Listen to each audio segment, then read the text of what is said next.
Hello, my name is Z and I go by them pronouns. Today I'm going to be telling you 21 books that have shaped my life in the past 21 years. The day you are seeing this video is my 21st birthday, September 9th, and if it's not that day when you're reading, when you're watching, just know this is uploaded on my birthday as a way of me to say all the books that have shaped me in these 21 years of life that I've been living.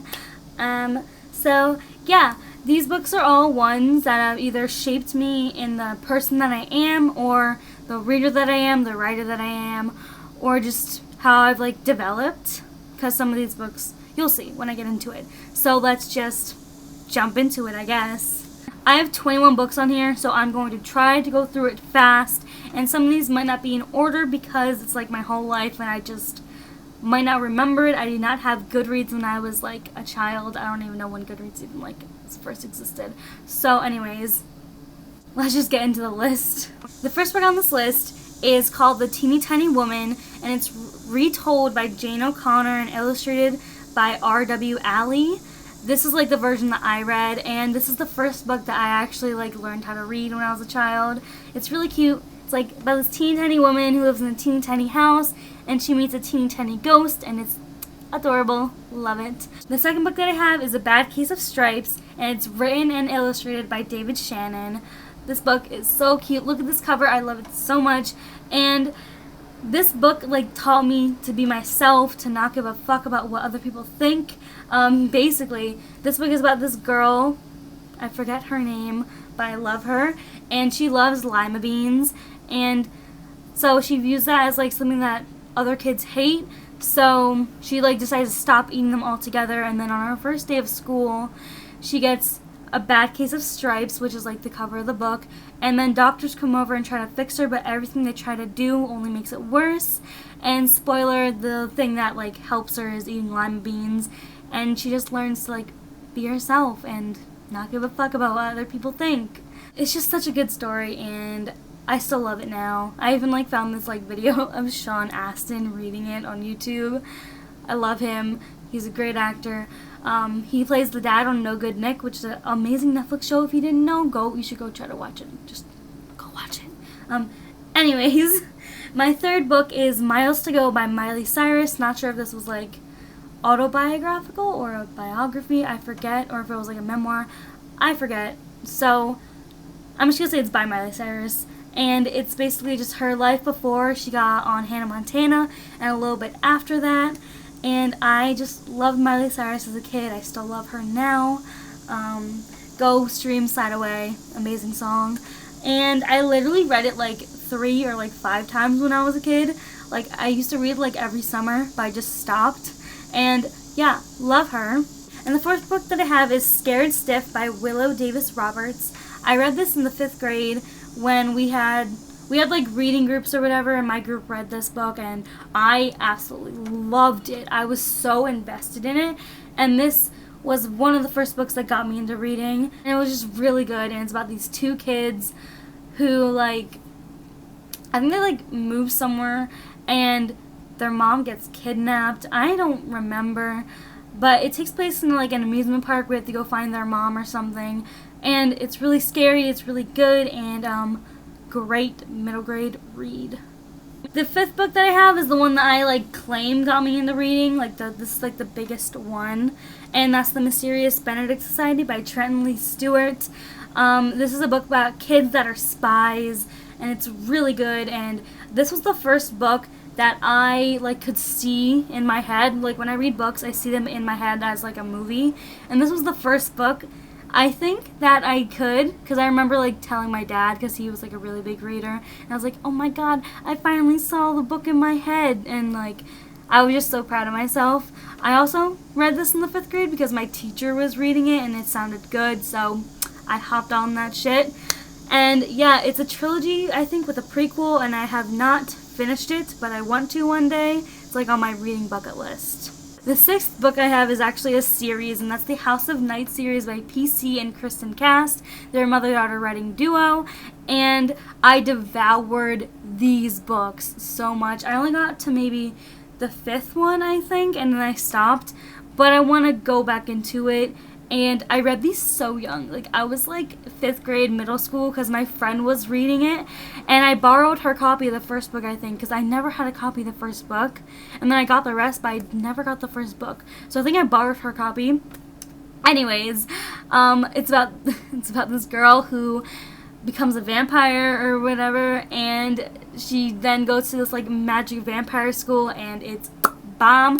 But like I said, I read this really young, and I remember like very like adult things happening in it.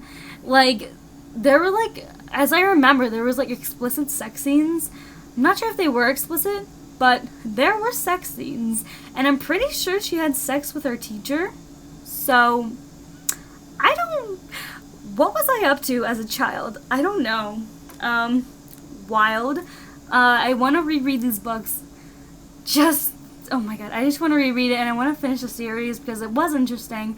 And yeah, it was so fun. It was so much fun. So for the House of Night series, I basically, like, this helped further my love of reading because I literally devoured these books. The 7th book is The Giver by Lois Lowry. You guys should all know what this book's about. But if you don't, just look it up on Goodreads, because I have trouble giving synopses for like fantasy books, so go look that up. And I saw this book in my 6th grade homeroom. It was like on like the rack of like books that like teachers lay out or whatever, and I saw it and I was like, I'm gonna read that book. And I did. So I did not read it for school at all, like not even after that. I didn't have to read it for school. And yeah, I thought I was like so pretentious later on for like reading this before everyone else, but yeah, it was really good. Love it. The Giver also helped me on my journey to reading, to being a reader, because it was like fantasy-ish more than House of Night, I guess, and it was so different than everything I've ever read before, and amazing. The 8th book that I have is 13 Reasons Why by Jay Asher. I read this so long before the TV show came out. I was there first. I loved this book. I had to have read this when I was like 12 or something. Totally forget when, but I was very young. And it was before his 2nd book came out called The Future of Us. So I had to have been like 12 because I was excited for the next book, and like I loved this book. It wrenched my heart out. I loved it so much. It basically showed me how a book can affect someone's emotions and like make them think. And I feel like this helped me become into a more empathetic person, which cannot be said the same about the show, which don't watch the show. I still think the book is good, but like, I don't know. Yeah. I loved it. That's what I'm going to say. I get to finally hold up a book now because number 9 is a manga, and I have it with me at school, and it's called Junjou Romantica. It's by Shungiku Nakamura. This book is very problematic, and I am kind of sorry for loving it, but then I feel like as long as I know it's problematic and I know that it's like disgusting and shit, but I can still like it as long as I know that kind of stuff. So that's my take on that. So this is a manga series about this one boy named Misaki who has trouble in school. Like, he has trouble in school, and then he gets tutored by his brother's best friend, and then later on he has to move in with his brother's best friend, and then they get together, fall in love, all that kind of stuff. It starts out really disgusting, really problematic. You should look up like what's in it, because like there's triggering stuff. It's not good, folks. If you know anything about like yaoi manga, you would know like the tropes or whatever in it, and it's a lot of like sexual assault and stuff, and it's not okay. But this made me get into reading manga, and the anime as well helped me get into watching anime, and the series is better now, but I still like hold on to the first issue because it's like the only one that I have in English, and I like what it is now, and I like the beginning, but I don't like the sexual assault aspect of it, but I still like it even though it's disgusting, and yeah. Anyways, I have the next book here. The next book that I have is Two Boys Kissing by David Levithan. This, for the longest time, ever since I read it, was my favorite book of all time. But that's different ever since March of this year, and you will see later on in this list. But this is like the first, I think, like strictly LGBT plus book that I read, and of course it's like two boys kissing. Anyways, it's has like 5 stories in it of like different characters, and it's narrated by a chorus of gay men that have all died from AIDS. It's very moving, very heartfelt. I sobbed at the end of reading this. This was the first book that I cried over. I literally was sobbing so hard. I think I threw the book. I was so, my god. I want to reread this so much. I've only read this once and it's like my favorite book. What? Anyways, yes, love this book. Oh my god. It's amazing. No one talks about this book enough. Y'all should read it. Oh my god. It's only 196 pages, so like, please read this book. It's so amazing, and I love it so much. At number 11, we have The Perks of Being a Wallflower by Stephen Chbosky. I watched the movie before I read the book. I love the movie so much. One of my favorite movies of all time. Then I read the book, and like really, it just made me just like, I'm a wallflower as well. I'm very like team introvert, and I vibe with this story so much. It's so good. The emotions in it are so well done. I'm really thinking of the movie, but from what I remember of the book, it was great. I need to reread it, I know. But this book just like made me feel seen, made me feel infinite, and yes, that's why it's on this list, because I could not make this list without this book. Yeah. Number 12 is Fangirl by Rainbow Rowell. This is the first Rainbow Rowell book that I read, and I fell in love with it, and I literally read it, I think in 24 hours. I just remember that I went with my mom to Dunkin' Donuts like the morning as I was reading it, and I stayed in the car reading the book while she went to go get like Dunkin' Donuts, and I was obsessed. This book, amazing. I was never a Harry Potter kid. Like I haven't read Harry Potter. I don't really want to read Harry Potter, but this book still resonated so much with me, and I love it. It's so beautiful. My favorite Rainbow Rowell book. The 13th book is More Happy Than Not by Adam Silvera. This book made me cry 4 times, and yeah, if you want to know what it's about, go look it up on Goodreads, because I don't know how to explain it that well, but it's amazing, and it showed me different ways of telling queer stories, like in like a fantasy sci-fi setting, because it does have like that kind of element in it, which is why it's hard for me to explain what it's about. The 14th book that I have is Simon vs. the Homo Sapiens Agenda by Becky Albertalli. This is the book that Love, Simon was based off of, so I don't feel like I need to explain it because I feel like everyone knows what this is about. If you don't know, just look it up on Goodreads. Basically, this is such a fun, queer, happy ending book, and it made me so happy, and I just love the love story in this, and like seeing the movie felt so like historical to me, because it was the first like queer movie that I saw that was like a rom-com. Like I know there was like serious moments, but it was like a normal rom-com, and it was just beautiful, and just like seeing it was so amazing. I'll show pictures.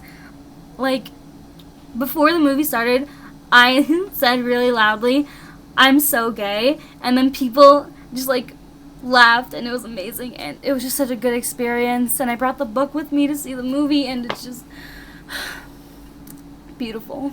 At number 15, we have Aristotle and Dante Discover the Secrets of the Universe by Benjamin Elier Sayons. This book is about Aristotle and Dante and their summers, pretty sure it's more than one together, and then Aristotle's the main character, and you go through his life and his relationship with Dante, and then and it's just like friends to lovers, and it's just so beautiful.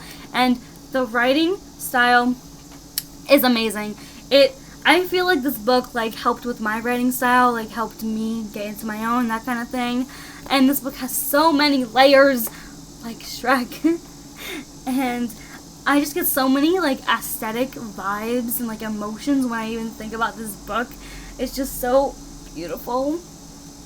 And I want to read a quote from it because it has one of my favorite quotes of all time from a novel. And I like literally keep it quoted, and that's, "I bet you could sometimes find all of the mysteries of the universe in someone's hand." Beautiful. Love holding hands with people. For number 16, I have George by Alex Gino. This is about a transgender girl who wants to be Charlotte in her school's play of Charlotte's Web, but she's not out as trans yet. She's not, and so the teacher like doesn't allow it, and it's her trying to like become Charlotte or whatever, and it's just so cute, and I love it. And the author is non-binary, I believe. They go by they them pronouns, which is amazing. And the rep was so beautiful, and it was so heartfelt, and I love it so much. And I read this book March 14th, 2017. Like from here on out, I think I have dates for every book, which is really nice. So I know when I started like my Goodreads journey, that kind of thing. So, yeah. Number 17 is also one of my favorite books of all time, and that is The Upside of Unrequited by Becky Albertalli. She also wrote Sine Inverse, and this book is so good. I read this June 6th, 2017, and the fat rep is amazing. This is why I like love the book so much, because I'm fat, and the main character is a fat girl who has had 26 crushes in her lifetime, all of them unrequited until now, and the romance is so beautiful. And it just like gave me hope as like a little fat person, and it's just beautiful, so relatable to me. And this main character is the one that I relate to most out of any book that I've ever read, because of the way that she thinks, and we share like the same experiences. Although she has two moms, I only have one mom. And yes, she's not queer though, but like her fatness and my fatness are like the same, I feel like, and I love her so much. Oh my god, just love her journey through this, and then how like she's like sticks up for herself, and it's just amazing. Becky Albertalli's best book in my opinion. Number 18, I'm finally an adult now, and for this number I chose Heartstopper by Alice Oseman. This is a webcomic series that has gotten published. They're coming out with they're getting published in the US next year, the first 2 volumes. And yeah, this is the Kickstarter version. This is from the UK, and love this series so much. The first known sighting of me ever like contacting with these series is December 7th, 2017, because I reblogged like art from her Tumblr onto my Tumblr, and it just this comic makes me so happy. I literally constantly reread this because I'm sad all the time, and I always reread this to make me happy, and their love story is so beautiful. It's about these 2 boys named Nick and Charlie, and they fall in love, and it's beautiful. It's about them coming out and like falling in love and all their friends, and I love it so much. I love Alice Oseman. I love her drawings. I love all of her other books, which you will see. This is a love story for the ages. I will make sure to link the webcomic down below, because it is like ahead than the first 2 volumes that are published, because like updating like every 3 times a month, and beautiful. I could go on and on about this, but I won't. Next we have Radio Silence by Alice Oseman. She's the one that wrote Heartstopper. She also writes novels too. This is her second published work, and I read this March 24th, 2018. I read this in one day because it's just that good, even though it's like a big boy. I read this at the end of my senior year of high school, which is like a perfect time to read this book, because this book deals so much with if you should follow your heart, your like passions, or if you should take like the safe route and go to school and all that kind of stuff. And it's just amazing, relatable, and it made me like, it helped me decide what I wanted to do, which is why I'm in college, you know, getting that degree. And the atmosphere in this book is so amazing. It's like goals. And this also helped me like with my writing style. Like I really want to write a book like this one day. Like not the story, but like the way Alice writes. I love it in this book, and love her. Amazing. For number 20, we actually have 3 books, and that's the Shades of Magic trilogy by V.E. Schwab. I read this all of July 2019 this year, like that I'm filming this or whatever, and amazing, perfect. Her writing style, so amazing. I am so envious.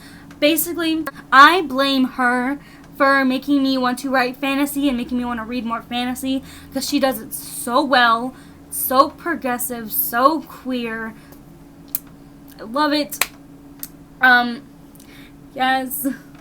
Yeah, so she made me like want to read more fantasy, write more fantasy, and I love her. I want to read more of her books. I need to read more of her books.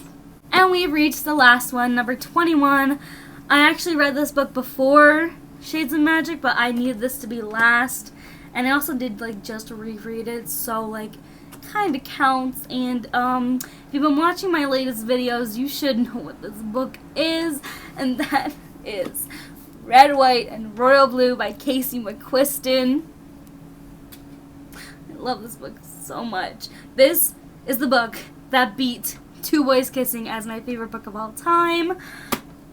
Just because I keep wanting to rereading it. Like, I always say that I would reread this book for the rest of my life if I could, and I'm being serious about that. I'm not lying. I feel like this is the only thing I need.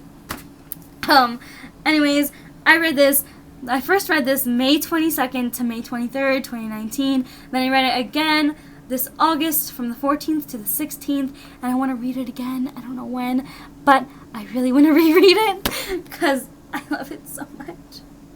And it's about these 2 boys named Alex and Henry. One is the son of the first female president of the United States, and the other is a prince of England, and and they fall in love, and it's enemies to lovers, and it's beautiful, and I'm gonna film a whole video about this book. That video is coming out on Friday. I'm saying it now so that I do it. And yeah, this book is amazing. And it's this book has helped me so much this year especially, and it has shaped me because it helped me believe in love and believe in the universe, and it's just like romance, and it's just like my favorite thing all in one, and I feel like it's part of me now. It's like in my heart forever, and it's amazing.